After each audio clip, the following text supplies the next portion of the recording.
Fertilizer can either give you strong, healthy seedlings or stall them, or worst case, even kill them. And the tricky part is most people don't realize they're using way too much. In this video, I'm going to show you exactly when to start fertilizing your seedlings, how much to use, and some of the biggest mistakes that either I've done or I've seen so that you don't have to go through that. There are two major misconceptions when it comes to fertilizing your seedlings. The first one is that you don't need to fertilize at all. In fact, that's probably why your seedlings don't look nearly as healthy or happy as the ones that you see at the nursery. The second misconception is that seedlings need fertilizer right away, and the truth is they don't.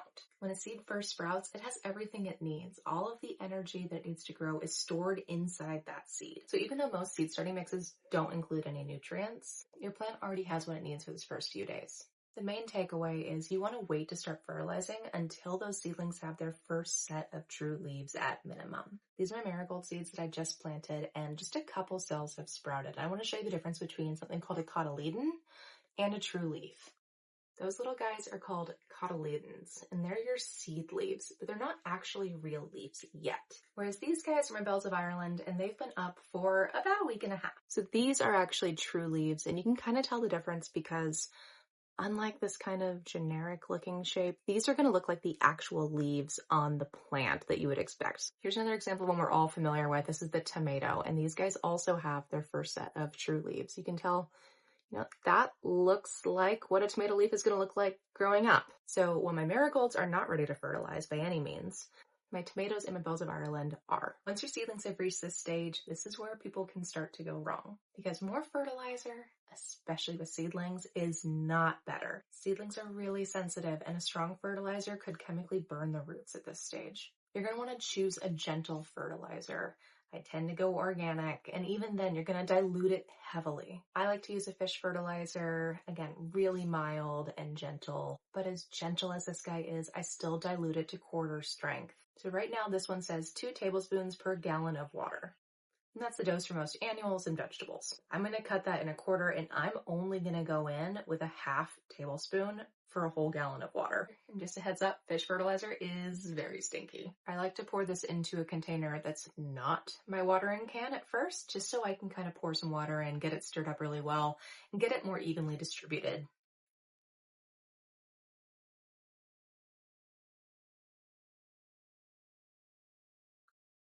And that's it. And I'm just going to pour some water into this, and I'm just going to stir that up. And again, I just do this to make sure that all the kind of the lumps and clumps are out of it. And then I'm going to add that just into my watering can and fill her on up.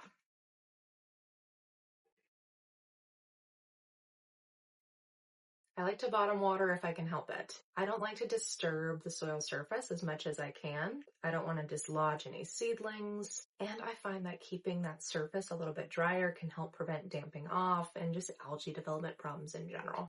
I do find that it's helpful to fertilize after I've already given them some water that day. I think it just helps the nutrient uptake. It can help prevent some of that initial shock of the nutrients hitting the roots. And I tend to fertilize, every other time, every third time that I water, which usually equates to once a week or every week and a half. But there's really no hard and fast rule here. If you are worried about it, I would err on the side of less frequently. While your seedlings might end up looking a little bit weaker if you don't fertilize as often, I think that's a better trade-off than accidentally burning them. And if after a few days or a week from the first time that you fertilize, your seedlings are looking healthy and happy, that's a sign that you're doing it right. You're not looking for explosive growth at this stage. You're just wanting to give them a little boost. So at this early stage, you're not really looking for flowers or fruiting. You're just looking for that leafy growth. Balanced fertilizer here works well. Look at that NPK ratio. Something that's kind of like a 1-1-1 ratio would be fine. Or if you're going to go unbalanced, I'd go something higher in nitrogen to begin with. My Alaska fish fertilizer is not balanced. It's a 5-1-1, but again, it's so gentle, I think it's worth it. When it comes to liquid versus granular, at this stage, I do find that liquid is easier to work with. It's easier to measure out, and you can get a little bit more precise, which is especially important when you are trying to dilute them down. And I also tend to lean towards organic fertilizers because they just tend to be a little bit more forgiving. And in general, they're going to support that soil health throughout the process. but both organic and synthetic fertilizers deliver nutrients to the plant. So either will work as long as you are dosing it properly. So this is where I see most people run into mistakes. Absolutely the biggest one is using too much fertilizer and accidentally burning those roots. And best case, even if you don't burn the roots, you'll end up stunting the plants. One trick for spotting this is if you start to see a white buildup on the soil surface, that can tell you that you actually have too many nutrients in that soil and the plant's not able to uptake them all. And that's a good early warning sign. Mistake number 2 would be starting too early. You need to wait till you see those true leaves form. If you do it before the true leaves form, you're not helping, you're actually just adding stress to the seedling. Mistake number 3 would be thinking that your seedlings need fertilizer when in reality, they might need light. Fertilizer is not going to fix a leggy seedling. So if your seedlings are leggy, it's almost always a light issue, and fertilizer is not going to help that. If anything, fertilizer can actually make it worse by accelerating the growth in those stems. Another less common issue that you might see is actually fertilizer causing a buildup of salts in that soil. This is definitely one of the less obvious ones, and doing a really thorough kind of flushing wash with just regular water can help dissolve some of those and help them get out of the way.